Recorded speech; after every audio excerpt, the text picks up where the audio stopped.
لله وحده والصلاة والسلام على من لا نبي بعده أما بعد قال الله سبحانه وتعالى أفمن كان مؤمنا كمن كان فاسقا لا يستوون وقال أيضا قل هل يستوي الذين يعلمون والذين لا يعلمون وقال تعالى لن ينال الله لحومها ولا دماؤها ولكن يناله التقوى منكم وقال أيضا ولا تستوي الحسنة ولا السيئة ادفع بالتي هي أحسن فإذا الذي بينك وبينه عداوة كأنه ولي حميم صدق الله مولانا العظيم. அல்லாஹ்வின் நல்லடியார்களே, அன்பு சகோதரர்களே, பெரியார்களே, அல்லாஹ்வை அஞ்சு பயந்து தக்வாவை கடைபிடிக்குமாறு முதலான எனக்கும் அப்பால் உங்களுக்கும் நசியத்தும் வசியத்தும் செய்து கொள்கிறேன். வரக்கூடிய ஞாயிற்று 17ஆம் திகதி ஜுல்ஹிஜ்ஜாவுடைய பிறை பார்க்கும் நாள். உலக முஸ்லிம்கள் அனைவர்களும் ஹஜ்ஜை நோக்கி பிரயாணித்துக் கொண்டிருக்கக்கூடிய இந்த ஜுல் கஅதாவுடைய இறுதி நாட்களில் இருக்கிறோம். அல்லாஹு தஆலா விதியாக்கிய அத்திமுல் ஹஜ்ஜ வல் உம்ரத லில்லாஹ், ஹஜ்ஜையும் உம்ராவையும் நீங்க இந்த கடமையை நிறைவேற்றுங்கள். இன்ன அவ்வல பைத்தின் வுதிஅ லின்னாஸ் அல்லதி பக்கத முபாரக வ ஹுதல் லில் ஆலமீன், ஆலத்தாருக்கு ஹிதாயத்தையும் பரக்கத்தையும் ஏற்படுத்தக்கூடிய அந்த முதல் அல்லாஹுடைய மாளிகையை உண்டாக்கிய அந்த மக்காவை நோக்கி அல்லாஹ் வருமாறு அழைத்திருக்கிறார். அந்த அழைப்பை இந்த வருடம் 15 லட்சத்துக்கும் மேற்பட்டவர்கள் வெளிநாட்டிலிருந்து வரப்போகிறார்கள் என்ற அறிவித்தலை சவுதி அரேபியாவுடைய ஃபாரின் மினிஸ்டர் அறிவித்திருக்கிறார். அந்த அடிப்படையில் ஊர் மக்கள், அரபு நாடுகள் அப்படி பார்க்கும் பொழுது சென்ற வருடம் 18-20 லட்சம் மக்கள் ஒன்று சேர்ந்தார்கள். இந்த கடமை நிறைவேற்றுவதற்கு பலர் போய்கொண்டிருக்கிறார்கள். 3500 பேர். பலர் ஹஜ்ஜை முடிச்சிட்டு இருக்கிறோம், பலர் ஹஜ்ஜுடைய நியத்தில் இருக்கிறோம்.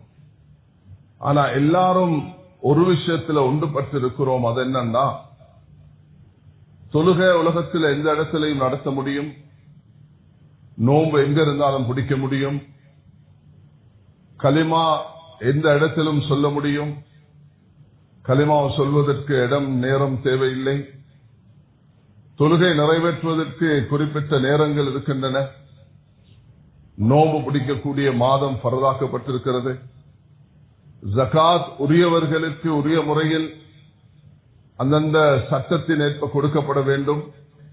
ஹஜ் ஒரு கடமை, உலகத்தில் வேற எங்கேயும் செய்ய முடியாது, அந்த இடத்துல மாத்திரம்தான் செய்ய முடியும்.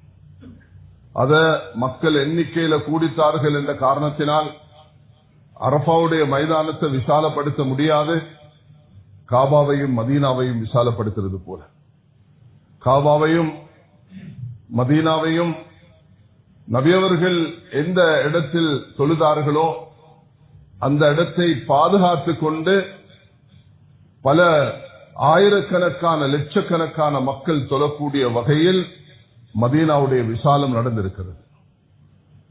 மக்காவுடைய கட்டிடமும் பல மாடி கட்டிடங்களாக கட்டி தவாப் கூட உயர்ந்த இடத்தில் செய்வதற்கு 1ஆம் மாடி 2ஆம் மாடியில ஏற்பாடு செய்யப்பட்டிருக்கிறது. ஆனால் ஹஜ் ஒரு அமல், அரபாவை யாராலும் அசைக்க முடியாது. அரபா கோவிட் காரணத்தினால உலகம் எல்லாம் ஹஜ் செய்துக்கோங்க, யாருக்கும் செய்ய முடியாது. அல்லாஹ் தஆலா ஒற்றுமையின் ஒரு உயர் கட்டத்தை அரபாவுடைய மைதானத்தில் வைத்திருக்கிறான். எல்லோரும் கஃபனை அணிந்தவர்களாக அந்த 12 மணியிலிருந்து மகரிப் வரைக்கும் ஒரே அமலில், என்ன நிறம், என்ன பாஷை, என்ன ஊரு, எந்த குலம் கோத்திரம் என்ற வித்தியாசம் இல்லாமல் அல்லாஹு தஆலா ஒரு உயர்ந்த கடமையை நிறைவேற்றுவதற்கு அல்லாஹ் இந்த வழியை வகுத்திருக்கிறார். அதனால் அல்லாஹ் ரப்பல் இஸ்ஸத் யாருக்கெல்லாம் அந்த பாக்கியத்தை கொடுத்து அதை முடித்து விட்டமோ யார் போய்கொண்டிருக்கிறார்களோ, யார் போக ஆசைப்பட்டிருக்கிறார்களோ, துஆ கேட்டுக் கொண்டிருக்கிறார்களோ எல்லோரும் ஒரு விஷயத்தில் ஒன்றுபட வேண்டும். அது நான் அல்லாஹுடைய கடமைகளை மதிப்பது, அல்லாஹுடைய ஏவல்களை மதிப்பது. அல்லாஹ் சுப்ஹானஹு வ தஆலா எந்த சட்டத்தை இந்த உம்மத்துக்கு வகுத்து தந்திருக்கிறானோ அந்த சட்டத்தை மதிப்பது. ஸல்லல்லாஹு அலைஹி வஸல்லம் சொன்னார்கள், மன் ஸல்லா ஸலாத்தனா வ அகல ஸபீஹத்தனா வஸ்தக்பல கிப்லத்தனா, யாரெல்லாம் இந்த உம்மத்தில ஐவேள தொழுகிறார்களோ, கிப்லாவை முன்னோக்கி தொழுகிறார்களோ, அவர்கள் என்னுடைய முஸ்லிம்களுடைய அறுப்பை சாப்பிடுகிறார்களோ அவர்கள் அல்லாஹ்வுடைய பொறுப்பில் வந்து விட்டார்கள் சொன்னார். அப்ப கிப்லாவை முன்னோக்குவதும் தொழுவதும் என்பது அது முஸ்லிம்கள் எல்லோரும் உலகத்தில் செய்யக்கூடியது. கிப்லா என்பது எந்த துனியால இருந்தாலும் ஒன்றே ஒன்றுதான், அது ரெண்டு கிடையாது. மக்கா என்பது அது அதே இடம்தான், அந்த இடத்தை மசாஃபை யாராலும் மாற்ற முடியாது. அதே தான் அல்லாஹ் குர்ஆன்ல وَمَن يُعَظِّمْ شَعَائِرَ اللَّهِ فَإِنَّهَا مِن تَقْوَى الْقُلُوبِ, அல்லாஹ்வுடைய அத்தாட்சிகளை பாதுகாப்பது தக்வாவுடைய அடையாளம் என்பதாக அல்லாஹ் தஆலா சொல்றார். தக்வாவுடைய அடையாளம் அல்லாஹ்வுடைய அத்தாட்சி. மக்கா ஃபத்தஹிது மின் மகாமி இப்ராஹிம முஸல்லா, அந்த நெருக்கடியாக இருக்கிற காரணத்தினால் மகாம இப்ராஹிமை யாராலும் மாற்ற முடியாது, அது அதே இடத்துல தான் இருக்கும். ஜபல் ஆதம் எடம் ஸ்பீக், குர்ஆன் சொல்லில்ல, அதனால மக்களுக்கு அதுல உறுதி கொள்ளலாது. ஆனா மகாம இப்ராஹிம் அந்த கால் பாதம் நபியுடைய கால் பாதம் கூட இல்லை, ஆனா இப்ராஹிம் அலைஹிஸ்ஸலாத்துடைய கால் பதியப்பட்டு இருக்கிறது. அது யாராலும் நிராகரிக்கவும் முடியாது. அது அல்லாஹ் ரப்பல் இஸ்ஸத் இன்று வரைக்கும் பாதுகாத்து வைத்திருக்கிறார். கண்ணியமானவர்களே, அந்த மசாஃபுடைய இடம் என்பது காபத்துல்லா, அது ஷாயிர்கள்ல சேருகிறது. இது அல்லாஹ்வுடைய அத்தாட்சிகள்ல உண்டு. அப்படிப்பட்ட ஒரு கடமை தான் இந்த ஹஜ்ஜுடைய கடமை. ஹஜ்ஜுடைய கடமை தரக்கூடிய ஆக பெரிய ஒரு தூதுதான் எல்லா நிறம், எல்லா பாஷை, எல்லா ஊர், எல்லா குல கோத்திரங்களும் எல்லோரும் அல்லாஹுடைய தௌஹீதுடன், நபியுடைய நம்பிக்கையுடன், இறுதி நாளுடைய விசுவாசத்துடன் எல்லோரும் ஒன்று சேருகிறோம் என்ற அந்த தூதுதான் நமக்கு தருகிறது. ரசூல் ஸல்லல்லாஹு அலைஹி வஸல்லம் அவர்கள் தன்னுடைய 23 வருட பயணத்தில், நபி அவர்கள் 23 வருடம் பயணம் செய்தார்கள். தாவத்துடைய, இபாதத்துடைய, ஈமானுடைய, அக்லாக்குடைய, தக்வாவுடைய, ஒற்றுமையுடைய அந்த பயணத்தை நபி அவர்கள் 23 வருடம் மேற்கொண்டார்கள். மக்கால ஆரம்பித்த பயணம் அது மதீனால நபி அவர்கள் இறுதியாக முடிக்கிறார்கள். 23 வருஷம் அல்லாஹ் தஆலா கொடுத்தார். அந்த 23 வருஷத்துல 13 வருடங்கள் நபி அவர்கள் மக்கால வாழ்ந்துட்டு 10 வருடம் மதீனா வாழ்ந்தார்கள். மதீனா ஒரு வித்தியாசமான இடம். அல்லாஹ் தஆலா அங்க பல சிறப்புகளை வைத்திருக்கிறார்.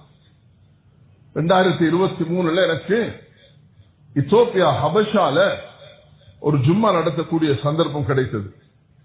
அதுல நான் ஒரு விஷயத்தை சொல்லும் பொழுது அந்த மக்களுடைய கண்கள்ல கண்ணீரும், என்னுடைய உள்ளத்தில் ஒரு சரியான சந்தோஷமும், மேல் ஒரு புல்லெடுத்து போகக்கூடிய நிலைமையும் ஏற்பட்டது. அது என்னவென்றால், நபி அவர்கள் மதீனாக்கு ஹிஜ்ரத் செய்வதற்கு முன்பு தன்னுடைய மகள் ருக்கையாவையும் உஸ்மானையும் ரலியல்லாஹு அன்ஹுமா சில சஹாபாக்களை இத்தோப்பியா ஹபஷாவுக்கு நபி அவர்கள் அனுப்பி வைத்தார்கள். முதலாவது இஸ்லாத்துல ஹிஜ்ரத் அது இத்தோப்பியாவுக்கு, ஹபஷாவுக்கு. அது ஒரு கிறிஸ்டியன் ஸ்டேட், கிறிஸ்தவர்கள் இருக்கக்கூடிய இடம். ஆனால் சஹாபாக்கள் நபியுடைய மகள் அங்க போய் இறங்கின நேரத்தில் அவர்களுக்கு கொடுக்கப்பட்ட வரவேற்பு மிக சிறப்பான வரவேற்பும் பாதுகாப்பா இருந்தது. மக்கத்து குறைஷிகள் போய் அங்க அட்டகாசம் செய்ய பார்த்தார்கள். ஆனால் அந்த மன்னன், நஜாஷி மன்னன், அவர்களை கௌரவித்து கண்ணியப்படுத்தி பாதுகாப்பு கொடுத்து நபி அவர்கள் மதீனாக்கு ஹிஜ்ரத் செய்வதற்கு முன்பு நடந்தது. அப்படி ஒரு ஸ்டேட்டை அல்லாஹ் தஆலா உருவாக்கி கொடுத்தார். இரண்டாவது முக்கியமான விஷயம், பிலால் ரலியல்லாஹு அன்ஹு அவர்களும் அந்த குலத்தை சேர்ந்தவர்கள். நபி அவர்களுடைய தாய் மௌத்தாகும் பொழுது நபிக்கு 7 வயது. அந்த நேரத்தில் நபியை கட்டி அணைத்துக் கொண்டது அந்த உம்மு ஐமன் என்ற இத்தோப்பியாவை ஹபஷாவை சேர்ந்த பெண்மணி. எவ்வளவு பெரிய சிறப்புகளை அல்லாஹ் தஆலா அந்த ஊருக்கு இன்று வரைக்கும் அந்த கிறிஸ்தவரை நாங்க ஒரு சிலர் சந்திச்சோம். அவர்களிடத்துல அந்த அன்பும் பணிவும் அகலாக்கும் இருக்கிறது. கண்ணியமானவர்களே, அதே போலதான் அல்லாஹ் தஆலா மதீனா வாசிகளிடத்திலேயும் இந்த பண்பை ஏற்படுத்தினார். மதீனா வாசிகள் ஸல்லல்லாஹு அலைஹி வஸல்லம் அவர்களை மிக சிறப்பாக வரவேற்றார்கள், கண்ணியப்படுத்தினார்கள், விட்டுக் கொடுத்தார்கள், தியாகம் செய்தார்கள், உதவி செய்தார்கள். வரக்கூடிய அனைவர்களையும் அரவணைத்தார்கள். அவர்களை தன்னுடைய சகோதரர்களாக ஏற்றுக்கொண்டார்கள். விரோதம், குரோதம், வைராக்கியம் உள்ளவர்கள் வரக்கூடிய நேரத்தில் என்னுடைய சகோதரர் என்று கட்டி அணைத்துக் கொள்வது அது அவர்களுடைய ஒரு சிறந்த அம்சமாக இருந்தது. எந்த அளவுக்குன்னா முஆகாத் என்று ஷரியத்துல ஒரு வழிகாட்டல் இருக்கிறது. அந்த முஆகாத் என்று சொல்லப்படுது, மதீனால இருந்து வந்தா, மக்கால இருந்து வந்தாலும் சரி, ஈரான்ல இருந்து வந்தாலும் சரி, ஹபஷால இருந்து வந்தாலும் சரி, நீங்க உலகத்துல யமன்ல இருந்து அல்லது நீங்க உலகத்துல ஈராக்ல இருந்து எந்த பகுதியிலிருந்து வந்தாலும் நீங்க எல்லாரும் எங்கட சகோதரர்கள்.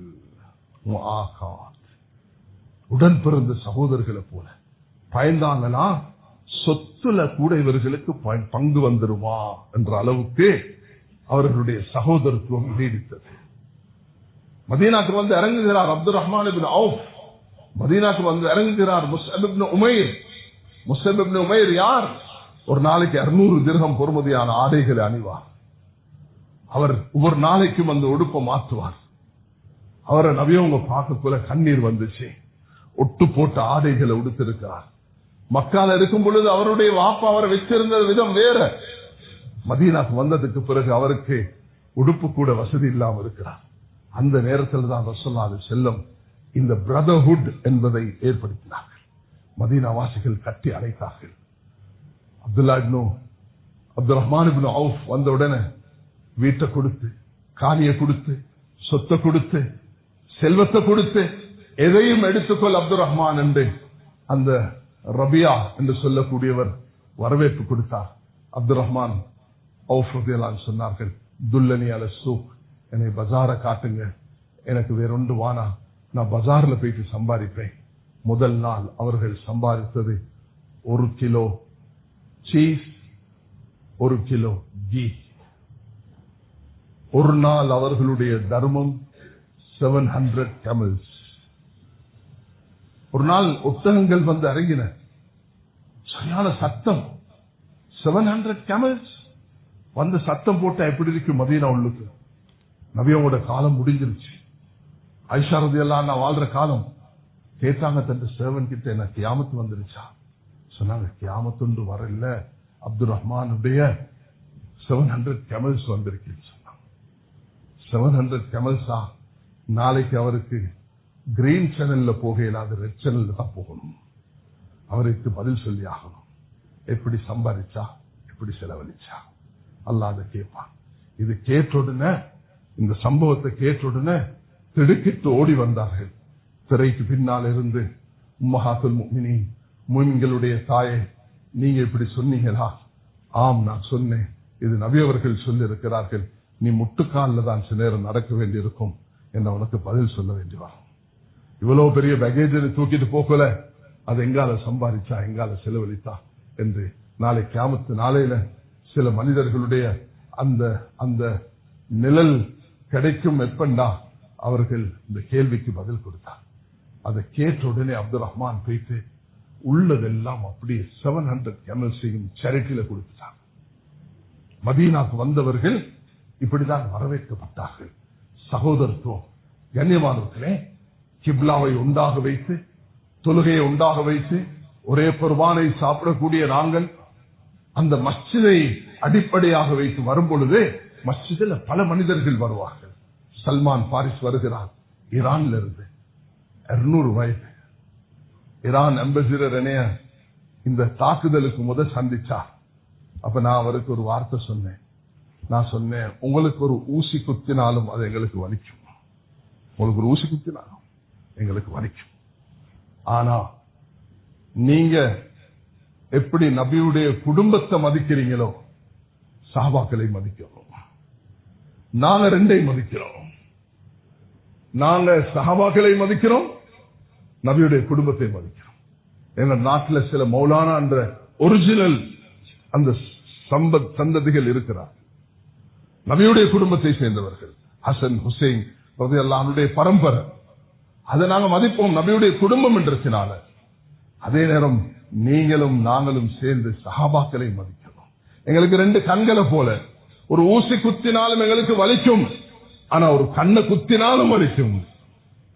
ஒரு கண்ணை குத்தினாலும் எங்களுக்கு வலிக்கும். மனிதாபிமானம் என்ற அடிப்படையில அல்லாஹ் உலகத்தில் ஒரு உயிரை எடுத்தாலும் உலகத்துள்ள எல்லா உயிரையும் எடுத்ததுக்கு சமம் என்று குர்ஆன் சொல்கிறான்.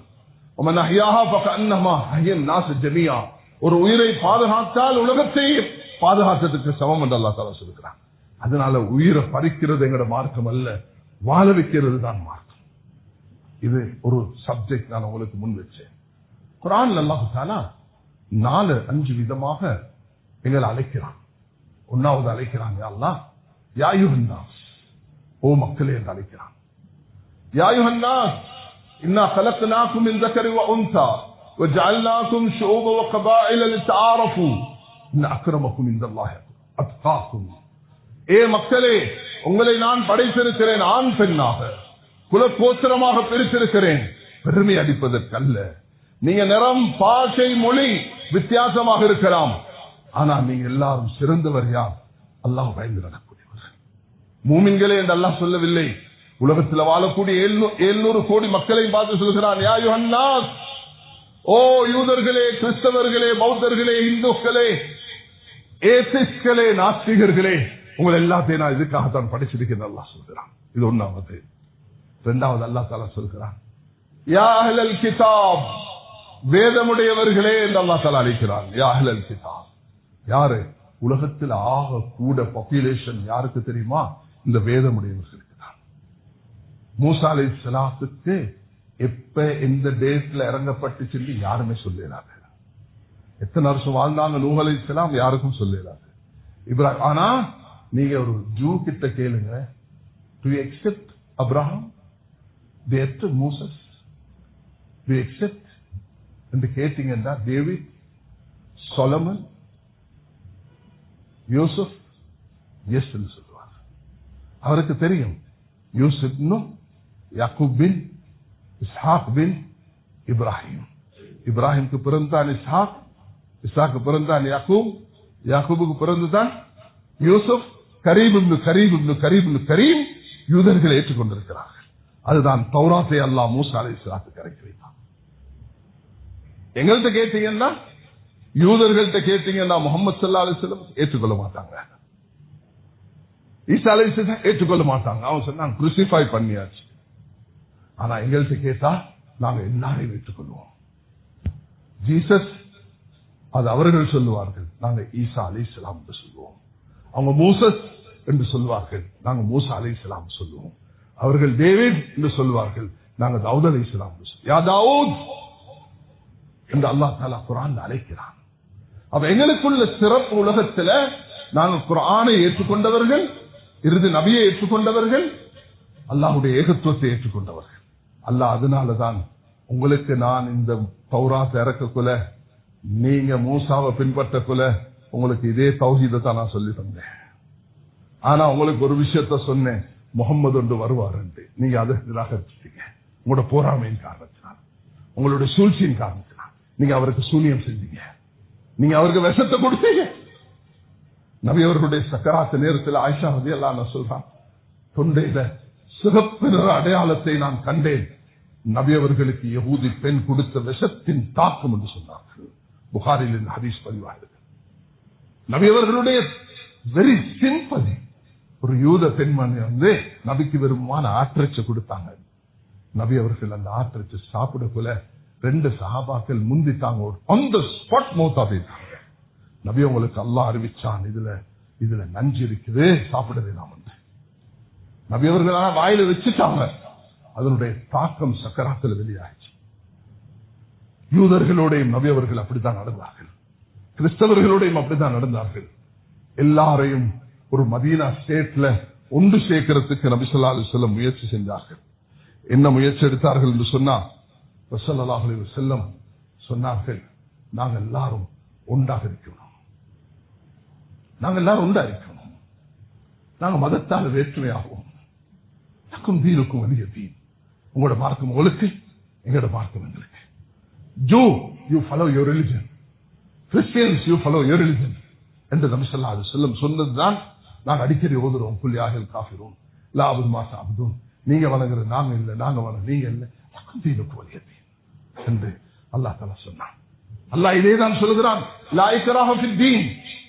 சூரத்துல் பக்ரால எங்களோட மார்க்கத்தில் கட்டாயம் கிடையாது. யாரை மதீனால புடிச்சு வந்து உட்கார வச்சு கத்திய வச்சு நீ இஸ்லாத்தை ஏற்றுக்கொண்டு நபி அவர்கள் சொன்னது கிடையாது. சஹாபாக்கள் 2 குழந்தைகள் கிறிஸ்டியனிட்டி ஃபாலோ பண்ணினார்கள். நபி அவர்கள் அவர்களுக்கு அந்த வாப்பாக்கு எப்பயுமே மகனை கட்டாயமாக கொண்டு வர பிடிவாதம் பிடிப்பார் தானே வாப்பா, நான் ஹக்கில் இருக்கிற மகனை நீனு வாழ்ந்து அந்த மகனை ஏற்றுக்கொள்ள ஆயத்தம் இல்லை. அப்பதான் அல்லாஹ் இருக்கிறான், லா இக்ராஹ ஃபித் தீன். இந்த மார்க்கத்தில் பலவந்தம் கிடையாது, யாரும் யாரையும் போர்ஸ் பண்றதுக்கு இந்த மார்க்கம் கிடையாது. சுதந்திரமாக விடுங்க. சுதந்திரமாக எப்படி விடணும் என்றா உது இலா சபீலி ரப்பிக பில் ஹிக்மத்தி வல் மௌஇதத்தில் ஹஸனா, நீங்க அழகான வார்த்தைகளால அவர்களுக்கு அழைப்பு கொடுங்க என்று அல்லாஹ் தஆலா சொல்கிறான். அதுல சூரத் யூசுஃபுடைய இந்த கடைசியில வந்திருக்கக்கூடிய திருவசனம் அது மிக தெளிவாக இருக்கிறது.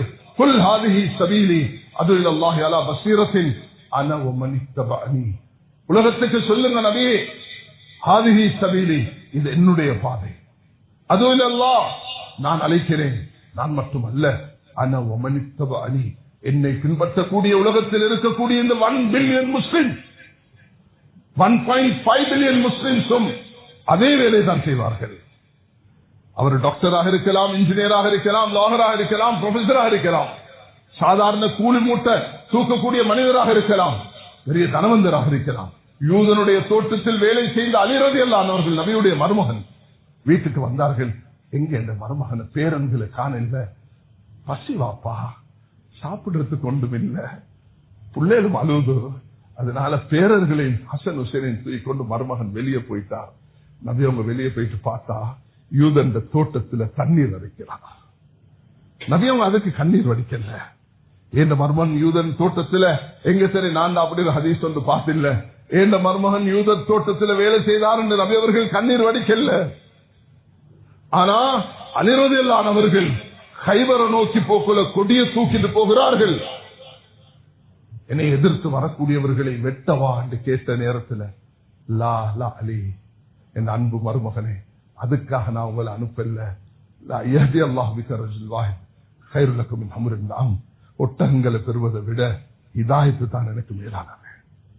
மருமகனுக்கு நபி அவர்கள் சொல்லிக் கொடுத்தது யூத தோட்டத்தில் வேலை செய்ய வாழான் அல்ல, நீ யூதர்களை உனக்கு சந்தர்ப்பம் கிடைச்சாலும் நீ வெட்டக்கூடாது, அவர்களை தீனுக்கு கொண்டு வரணும், அதுதான் எங்களுடைய மார்க்கம் என்று சொன்னார்கள்.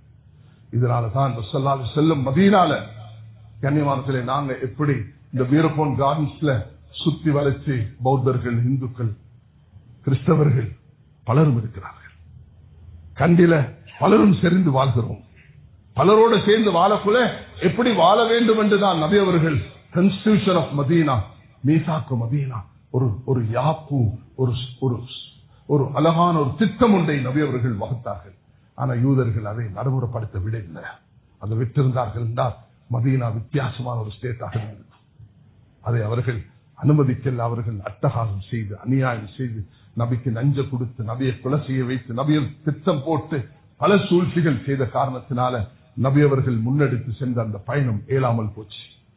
கண்ணியமானவர்களே, ரசூலுல்லாஹி அலைஹி வஸல்லம் எவ்வளவு உறவு இருந்துச்சுன்னு பாருங்க. இன்னைக்கு உங்களுக்கு எனக்கும் நீங்க தைரியமா சொல்லணுமா, ஒரு யூதனுடைய, ஒரு கிறிஸ்தவருடைய, ஒரு பௌத்தருடைய வீட்டுல போயிட்டு நாங்க இப்படி செய்யலுமான்னு சிந்திச்சு பாருங்க. நபி அவங்க அந்த யூதோட வீட்டுக்கு போறாங்க, போயிட்டு அந்த பையனோட பேசுறாங்க. அந்த 15, 16 வயசு, 17 வயது வந்த ஒரு வாலிபர் அவரோட பேசுறாங்க. அந்த வாலிபருக்கு சொல்றாங்க, மகனே நீ களிமா சொல்லு ராஜா சொல்றாங்க. அந்த மகன் வாப்பாவை பார்க்கிறார். வாப்பா இஸ் a Jew, அவர் ஒரு ஜூ.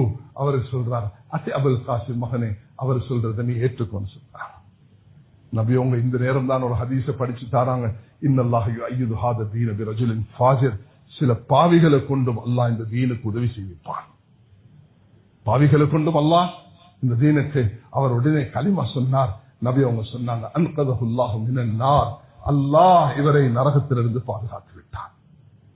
கண்ணியமானவர்களே, நாங்க நீங்க ஒரு சிறந்த தீனை பெற்றிருக்கிறோம். அது மதீனாவுடைய அந்த மஸ்ஜிதுடைய தீன், அந்த மதீனாவுடைய நபி அவர்கள் உண்டாக்கிய, அது நபி அவர்கள் அப்படி செஞ்சதுக்கு ஒரு காரணம் இருக்கலாம். அது என்னண்டா, எங்களை போல சிறுபான்மை நாடுதான் உலகத்தில் 57 தான் முஸ்லிம் நாடுகள், 200 நாடுகள்ல 100 சொச்ச நாடுகள் மைனாரிட்டிஸ். சிங்கப்பூரை பாத்தீங்கன்னா மைனாரிட்டி முஸ்லிம்ஸ், இந்தியாவை பாத்தீங்கன்னா 200 மில்லியன் மைனாரிட்டி முஸ்லிம்ஸ், அமெரிக்காவும் ஆஸ்திரேலியாவும் பாத்தீங்கன்னா மைனாரிட்டி முஸ்லிம்ஸ். அந்த மைனாரிட்டி ஸ்டேட்ல முஸ்லிம்கள் எப்படி வாழணும் என்பதை நபி அவர்கள் வாழ்ந்து காட்டி வைத்திருக்கிறார்கள். அது எல்லாத்துக்கும் அடிப்படை மஸ்ஜிதாக இருக்கணும். மஸ்ஜிதுல எப்படி சஃப் அணிவகுக்கிறதுல ஒற்றுமை இருக்கிறதோ வாழ்க்கையில ஒற்றுமை இருக்கணும். நான் பேச வந்தது அநேகமாக எனக்கு நேரம் இடமளிக்க மாட்டாது. ஜும்மாவுக்கு பிறகும் நான் எந்த டைம் படி 12:41 இன்னும் 12 நிமிஷம் இருக்கு. அப்ப இந்த அடிப்படையில கண்ணியமானவர்களே, நாங்க மதீனாவுடைய வாழ்க்கையை பார்க்கும் பொழுது ரசூலுல்லாஹி ஸல்லல்லாஹு அலைஹி வஸல்லம் அவர்களிடத்துல பிலால் ஹபஷி ஹபஷால வராங்க, சுஹைப் ரோமி ரோம்ல இருந்து வராங்க, யூரோப்பியன்ல இருந்து வராங்க, சல்மான் பாரிஸ் அவர்கள் ஈரான்ல இருந்து வராங்க, அங்கு சமீபத்தாரி அவர்கள் கிறிஸ்டியனாக வருகிறார், ஸைத் இப்னு ஸஅனா ஒரு அப்துல்லா இப்னு ஸலாம் யூதராக வருகிறார்கள். சுப்ஹானல்லாஹ், முஷ்ரிக்கீன்களாக இருந்தவர்கள் மக்காலிருந்து வருகிறார்கள். மதீனா வாசிகள் யகூதிகள் கலந்திருந்தார்கள். அல்லாஹு தஆலா நபி அவர்களுக்கு கொடுத்த ஆளும திறம பணிவு அன்பு கருணை சுப்ஹானல்லாஹ் உலகத்தை உசுப்பிரிச்சு வேறான் சோதனை. நான் உங்கள்ட்ட ஒரு சின்ன கேள்வி கேட்கிறேன், நீங்க மனசுல பதில் சொல்லுங்க. நபி அவர்கள் பத்ர்ல எத்தனை பேரோடு இருந்தாங்க? 313. எல்லாருக்கும் தெரியும், அப்படித்தானே? நபி அவங்க மக்காவை கைப்பற்றக்குள்ள எத்தனை பேர் இருந்தாங்க? 10,000 பேர். அது எல்லாருக்கும் தெரியும். அப்ப 13 வருஷம் மதீனால, மக்கால 8 வருஷம் மதீனால, 8 வருஷம் மதீனால. அப்ப எத்தனை வருஷம் ஆச்சு? 21 வருஷம். நபி அவர்கள் வாழ்ந்தது நபியாக எத்தனை வருஷம்? 23 வருஷம். அப்ப அங்கே 2 வருஷம் தான், 8 இருந்து 10 வரைக்கும். 10,000 இந்த 8க்கும் 10க்கும் இடையில 1,14,000 எப்படி வந்தது? ஆயுதமா, வெப்பனா, நியூக்ளியரா, பம்பிளாஸ்டா? இல்ல, அன்பு கருணை பாசம். இந்த செய்தியோட ஷப்புக்கு, உங்களோட காசேலுக்கு, உங்களோட பழகக்கூடிய நான் முஸ்லிம்களுக்கு எத்திலைங்க. இது உங்களோட கடமை. பீத்திகா என்ற எங்களோட 6 கிரந்தங்கள் உள்ளடக்கப்பட்ட ஒரு 2 லட்சத்துக்கும் மேற்பட்ட ஜிஹாதுடைய புத்தகத்தை சிங்களத்தில் அச்சித்திருக்கிறோம். உங்களோட ஃபர்து ஐன் என்று ஜும்மாக்கு பிறகு நான் கொஞ்ச நேரம் பேசுவேன், அதை உங்களுக்கு மஸ்ஜிதுக்கு தருவேன். நீங்க அதை எடுத்து இந்த நாட்டு மக்களுக்கு கொடுக்கணும், பஞ்சலைக்கு கொண்டு போய் கொடுக்கணும். எங்களால முடியுமான மட்டும் கொடுத்திருக்கிறோம். சிலர் படிக்க மாட்டார்கள், சிலர் படிப்பார்கள். ஆனா அதிகமானவர்கள் படிச்சத்தினாலையும் தான் இன்றைக்கு அமைதியாக இருக்கிறார்கள். அது தொடர்ந்து கொண்டு மூக்கு சல்லி போலதான். இஸ்லாமோபியா என்றது புதிய வார்த்தை, எனக்கு தெரியாது. பழைய பிரிட்டானிகா என்சைக்ளோபீடியாவில் இருக்கிறான்னு சொல்ல இருக்க மாட்டார்கள். இஸ்லாமோபியா என்பது அது உலகத்துக்கு புதிதாக அறிமுகப்படுத்த ஒரு வார்த்தை. இந்த இஸ்லாமோபியா 1400 வருஷத்துக்கு போது இருந்தது. ரசூலுல்லாஹி ஸல்லல்லாஹு அலைஹி வஸல்லம் அவருடைய காலத்துல லா தஸ்மஉ லிஹாதல் குர்ஆன், இந்த குர்ஆனை கேட்க வேண்டாம் என்று தடுத்தார்கள். அந்த நேரத்திலையும் நபி அவங்க குர்ஆன் ஓதக்குள்ள அபூஜஹல் போன்றவர்கள் ரகசியமாக வந்து கேட்பார்கள். அதனால கதவை தட்டினா அல்லாஹ் தஆலா திறக்க வைப்பான். நாங்க மதீனாவுடைய அந்த அமலை மஸ்ஜிது நபவியில ரசூலுல்லாஹி அலைஹி வஸல்லம் செய்யறதன் மூலமாக சஹாபாக்கள்ல 2 குலம் இருந்தார்கள், அவுஸ் ஹஸ்ரஜ். ஒரு சில கூற்றின்படி 5 வருஷம், ஒரு சில கூற்றின்படி 105 வருஷம் சண்டை பிடிச்சார்கள். அவங்கள அன்சாரிகளாக நபி ஸல்லல்லாஹு அலைஹி வஸல்லம் மாற்றி முஹாஜிரீன்கள் வந்த நேரத்தில் உலகத்திலிருந்து வந்தவுடனே அவர்கள் எப்படி யுனைட் ஆகி ஒற்றுமையாக்கினார்கள். அதுதான் எங்களுடைய தீன், எங்களுடைய தீனுக்குள்ள சிறப்பு. மேலான சகோதரர்களே, 4 இடங்கள் இருக்கின்றன வேற்றுமையாக இருக்கு. ஆனா ஏராளமான இடங்கள் இருக்கின்றன ஒற்றுமையாக இருக்கு. வேற்றுமையாகும் குஃப்ரும் இஸ்லாமும். குஃப்ரும் இஸ்லாமும் தான் வேற்றுமையாகும். அவர் காஃபிர் தான் முஸ்லிம். இதுல ஒரு வேற்றுமை ஒன்று இருக்கும்.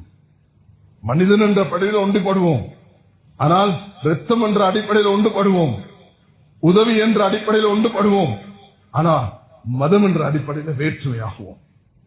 குஃபருக்கும் இஸ்லாத்துக்கும் வேற்றுமை இருக்குது, ஏற்றுக்கொள்ளதான் வேணும்.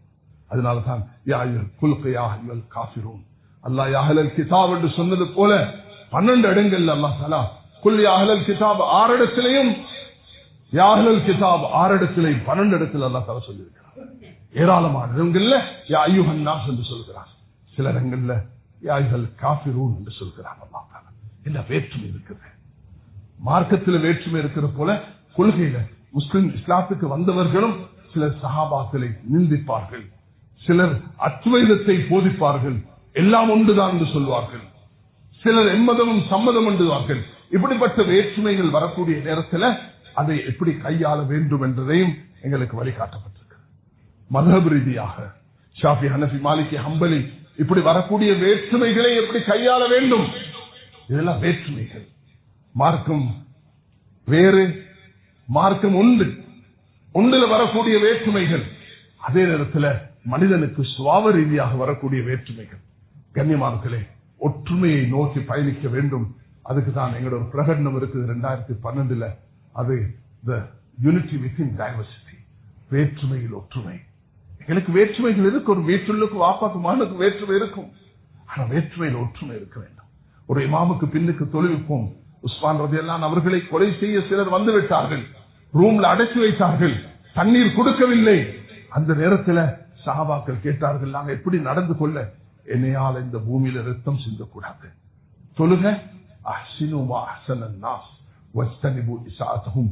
இமாம் புகாரி அவர்கள் சஹீஹ் புகாரில இத பதிவு செய்கிறார்கள். அது என்ன சொல்கிறார்கள் சொன்னா, உஸ்மான் ரலியல்லாஹு அன்ஹு சொன்னார்கள், என்னைய தாக்க எனக்கு அநியாயம் செய்ய ஒரு கூட்டம் வந்திருக்கிறார்கள், அவர்கள் என்ன ஒருவேளை கொண்டு விடுவார்கள், நீங்க அதுல சேர்ந்து கொள்ளவானா, தொழுக நல்லதுல சேர்ந்துக்கோங்க சொன்னாங்க. தொழுகையில சேர்ந்துக்கோங்க, தீயதை தவிர்த்துக்கோங்க. அஹ்ஸனு அஹ்ஸனன் நாஸ், மக்கள் செய்யக்கூடிய நலவுல சேர்ந்து கொள்ளுங்க. வஜ்தனிபு இஸ்தாஅத்தஹும், அவர்கள் செய்யக்கூடிய அட்டகாசம், தீங்கு. வலா துஃப்ஸிது ஃபில் அர்தி பஅத இஸ்லாஹா, துனியால பிரச்சனை வந்து பிரச்சனை உண்டாக்கக்கூடியவர்களோட நீங்க சேர வேண்டாம் என்று குர்ஆனும் வலியுறுத்தி சொல்கிறது. அதனால் கண்ணியமானவர்களே, இன்றுதான் உங்களிடத்தில் முன்வைத்த முக்கியமான ஒரு செய்திதான் ஹஜ்ஜுடைய மாதம். அதை அடைய போகிறோம். 17ஆம் தேதி நாங்க பிறை கண்டுட்டா மிச்சம் நல்லா இருக்கும். ஆனா இந்த மலையுடைய கால சூழலை பார்க்கக்குள்ள தென்படை ஏழுமாக இருந்தாலும் சில நேரம் மேகம் மூடினா தென்படையெல்லாம் போயிடும். 17 தென்பட்டா மிச்சம் நல்லம். 27, 28, 29 இந்த 3 நாளும் எங்களுக்கு குர்பான் கொடுக்கலாம். அல்ஹம்துலில்லாஹ். இல்ல 17 தென்படாட்டி எங்களுக்கு 28, 29 மட்டும்தான் குர்பான் கொடுக்கலாம். 30ஆம் தேதி என்பது இந்த வெசாக்குடைய நாள் இல்லாவிட்டாலும் புல் மூன் போயிடையில எங்க நாட்டில் ஒரு ஆக்ட் ஒன்று இருக்குது, ஸ்லாட்டரிங் இந்த லிக்கபார் எல்லாம் மூடப்படணும். அது இன்றைக்கு நேற்று உள்ள பழைய ஆக்ட் ஒன்று. அதனால அது 30க்கு பிறகு எங்களுக்கு சாத்தியம் இல்லை. 27 பெருநாள் வந்தால் 27, 28, 29, 30. அப்ப 30 இல்லை. 28 பெருநாள் வந்தால் 28, 29, 30, 31, 31 இந்த வெசாக் வீக் என்று ஒரு கெசட் அதை தடுத்திருக்கிறது. அப்ப எங்களுக்கு 2 நாள் கிடைக்கிறது சாலிட் 28, 29. இந்த கடமையை சிறப்பாக போட்டோக்களை போட்டு வீடியோக்களை போட்டு பப்ளிக்கள் அதை காட்டி இல்லாம பெர்மிட் நாங்க கொழும்புல ஒரு முனிசிபலோட சென்ற வாரம் ஒரு மஷூரா வச்சிருந்தோம். அதுல எல்லாரும் வந்தார்கள். அவர்கள் சொல்றது என்னன்னு சொன்னா, எங்களுக்கு நீங்க சப்போர்ட் பண்ணீங்கன்னா நாங்க இதை கிளீன் பண்றதுல எங்களுக்கு உதவியாக இருக்கலாம். அதுக்காக பப்ளிக்ல அந்நியர்களோட உணர்வுகளை மதிச்சு நடக்கிறது எங்களோட மார்க்கத்துல முக்கியமான ஒன்று. ஒரு சில விஷயத்த சொல்லிட்டு நான் முடிக்கிறேன். சகோதரர்களே, ஸல்லல்லாஹு அலைஹி வஸல்லம் ஒரு நாள் உட்கார்ந்து இருக்கிறாங்க. உட்கார்ந்து இருக்கக்குள்ள அபூபக்கர் வந்தான், அப்படியே இருந்தான். உமர் வந்தான், அப்படியே இருந்தான். உஸ்மான் வந்தா கொஞ்சம் உடுப்பெல்லாம் அட்ஜஸ்ட் பண்ணி காலெல்லாம் உடுப்பன்னு அப்படி கீழே போட்டு நின்றாங்க. ஆயிஷா ரலியல்லாஹு கேட்டாங்க, இந்த வாப்பா வந்தாங்க அப்படிதான் இருந்தீங்க, உமர் வந்தாங்க அப்படிதான் இருந்தீங்க, இந்த உஸ்மானுக்கு ஏன் நீங்க ஸ்பெஷல் ஒரு கன்சர்ன் சொன்னாங்க? அலா அஸ்தஹி மின் ரஜுலின் தஸ்தஹி மின்ஹுல் மலாயிகா, மலக்குமார்கள் வெட்கப்படக்கூடிய மனிதனை பார்த்து நான் வெட்கப்படக்கூடாது. உமர் உண்ட சொர்க்கத்துக்கு போகல, நீ ரோஷமுடையவன் என்றார். நான் உங்கள் மீதா ரோஷம் கொள்வேன், ஏன் நீங்க அப்படி நடந்து கொண்டீங்க? இந்த பிறருடைய ரோஷத்தையும் மதிக்கிறது, பிறருடைய வெட்கத்தை மதிக்கிறது. செல்லம் ஆயிஷா நாயகி கேட்டாங்க, நான் இந்த உங்களோட சேர்ந்து எத்திகாஃப் இருக்கவா தாராளமா இருங்கம்மா சொல்லிட்டாங்க. நபி அவங்க போயிட்டு வந்து பாக்குறாங்க. வெளியில போயிட்டு வந்து பார்க்கல மஸ்ஜிதுல 9 டென்ட் அடிச்சுக்கிறாங்க. 9 மனைமாரும் டென்ட் அடிச்சுட்டாங்க.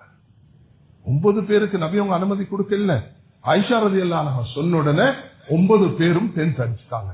இப்ப உண்டோ ஆயிஷா நீங்க மட்டும் இருங்க என்று சொல்லணும், மத்தவங்க வானாண்டு சொல்லணும், இல்லாட்டி எல்லாரும் இருங்க என்று சொல்லணும். எல்லாரும் இருங்க என்று சொன்னா சஹாபாக்களுக்கு கஷ்டம், இவங்களுக்கு மட்டும் சொன்னா அவங்களுக்கு கஷ்டம். நபி அவங்க எடுத்த முடிவு என்ன தெரியுமா? நான் இந்த வருஷம் எத்திகாஃப் இருக்கல, போங்க நான் இருக்கல, டென்ட்டே இல்ல. ஏன்? இதனுடைய அந்த சென்டிமெண்ட்ஸ் மதிக்கிறது. இது எங்களோட மார்க்கத்தில் உள்ள முக்கியமான ஒரு விஷயம். எல்லாரும் சொல்றது உமர் ரலியல்லாஹு நடந்து கொண்ட விதம், உஸ்மான் ரலியல்லாஹு நடந்து கொண்ட விதம், ஆயிஷா ரலியல்லாஹு அவர்களால் நபி அவங்க இத்திகாஃபை விட்ட விதம், மற்றவர்களுடைய உணர்வுகளை மதிக்கிறது. எங்களோட சேர்ந்து பௌத்தர் உண்டு மாடு சாப்பிடலாம், ஆனா இந்த மார்க்கம் ஒன்று வரக்கூட அதுக்கு ஒரு ஸ்பெஷாலிட்டி ஒன்று இருக்குது. அந்த விவாதத்துல நாங்க போக கூடாது. நாங்க எங்களுக்கு 28, 29 கிடைச்சாலும் சரி, 27, 28 கிடைச்சாலும் சரி, இந்த சுன்னா மக்தாவை சரியாக நிறைவேற்றி மஸ்ஜிதோட இணைந்து மஸ்ஜிதுக்கு நாங்கள் நேரம் கொடுத்து ஒரு சிறந்த உம்மத்தாக மாறணும். இந்த மஸ்ஜிதுல 3 இமாம்கள் என்றா இந்த இமாம்கள் தன்னுடைய தொழில் நேரத்தை போக மஸ்ஜிதுக்கு நேரம் கொடுக்கணும். 12 இருந்து 1 மணி வரைக்கும் தயவு செய்து எல்லாரும் நேரத்தோட வாரத்துக்கு முயற்சி எடுக்கணும். மிச்சம் அதிகமான நான் மஸ்ஜிதுக்கு போக்கல பாக்குறேன். அல்ஹம்துலில்லாஹ் கொழும்புல எல்லாம் பாத்தீங்கன்னா சம்மம் கொட்ட அந்த வியாபார இடத்துல கூட 3-4 மாடி நிறைஞ்சிடும். நான் கொஞ்சம் சொலங்கி போனாலும் எனக்கும் கஷ்டமா இருக்கும். அதனால இது ஒரு முக்கியமான அமல். எல்லாரும் இந்த ஃபர்த நிறைவேற்றக்கூடிய பாக்கியத்தை ஒற்றுமையாக ஒன்றுபட்டு விட்டு கொடுத்து ஒரு சிறந்த உம்மத்தை உருவாக்க, மஸ்ஜித் பேஸ் ஒரு உம்மத்தை உண்டாக்க அல்லாஹ் எங்களுக்கு கிருபை செய்வானாக. கண்ணியமானவர்களே, இறுதியாக இந்த வார்த்தையை நினைவுபடுத்திக் கொள்ளுங்க. அது என்னன்னா, ஃபிரௌனுக்கு கூட அல்லாஹ் தஆலா சொன்ன வார்த்தை, மூசா ஹாரூன் நீங்க மிருதுவாக நடந்துக்கோங்க. கூலா லஹு கௌலன் லஹீனா. எங்கட தாவாவுடைய எத்திக்ஸ் மிருதுவாக நடக்கிறது, கைண்டாக இருக்குது, பொலைட்டாக இருக்குது. எந்த பாவத்தை கண்டாலும் மக்களை சாஃப்டாக ஹேண்டில் பண்ணினா ஒரு சிறந்த உம்மத்தை உண்டாக்க முடியும். அல்லாஹ் தஆலா எனக்கும் உங்களுக்கும் அந்த தௌஃபீக் செய்வாராக. வாஹிர் தஅவானா அல்ஹம்துலில்லாஹ்.